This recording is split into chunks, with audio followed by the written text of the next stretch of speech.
Los saludo con gusto, soy Israel Rivas Bastidas, vocero del Movimiento Nacional por la Salud Papás de Niños con Cáncer AC, y como siempre es un gusto estar con ustedes.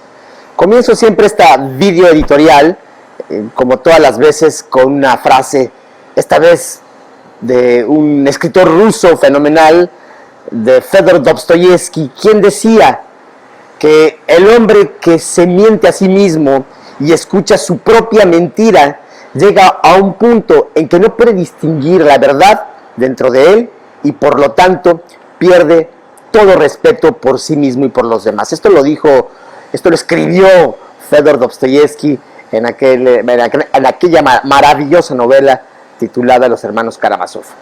Y mire usted, el presidente insiste en esconder las graves problemáticas de este país, de maquillar la realidad o de utilizar groseramente la crisis humanitaria del desabasto de quimioterapias para niñas y niñas con cáncer con fines electorales, negando que no existe el problema y responsabilizando como siempre a otros de lo que su administración provocó.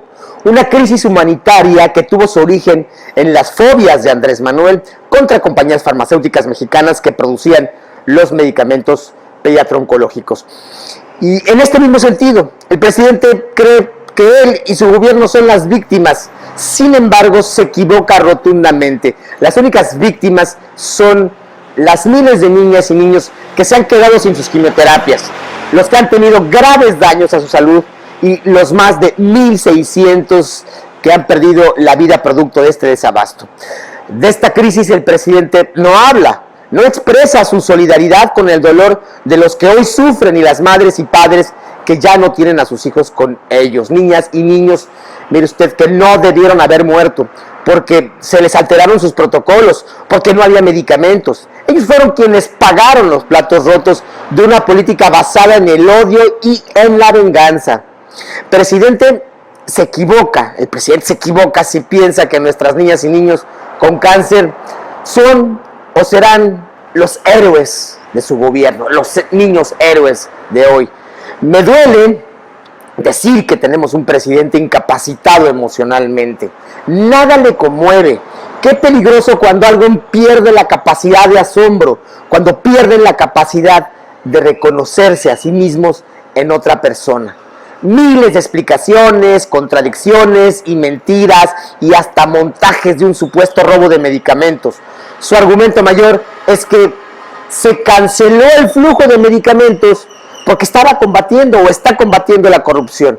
Pero la verdad es que ha gastado más, que hay opacidad en las compras, contratos sin firmar, retrasos constantes en la entrega, falta de coordinación entre dependencias y organismos y hasta medicamentos de dudosa fabricación y por lo tanto de muy dudosa eficacia. Desde luego que es más fácil culpar a las madres y padres de ser manipulados por sus detractores que aceptar su error. En el mejor de los casos, de enmendarlo. ¿Cómo hacerle entender al presidente y a sus seguidores fanáticos que la vida humana está por encima de cualquier ideología, de cualquier proyecto político? ¿Cómo hacer para que sienta, aunque solo por un pequeño instante, el dolor que enfrenta una madre de ver morir de a poquito todos los días a su hijo? ¿Cómo hacer que sienta por un segundo la angustia que siente una niña o un niño con cáncer? Que entienda con la razón, pero sobre todo con el corazón, que este es un problema muy grave, que debería de trascender toda ideología, creencia política o religiosa.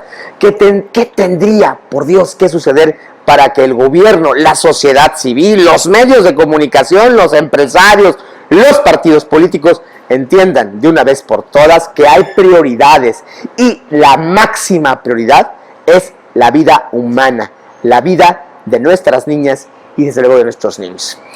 Nuevamente desde la indignación activa llevamos más de 940 días sin quimioterapias para nuestras niñas y niñas.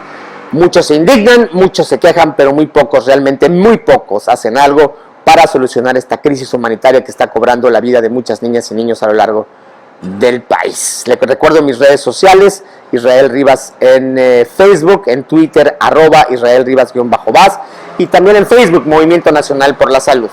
Nos vemos y nos escuchamos la próxima.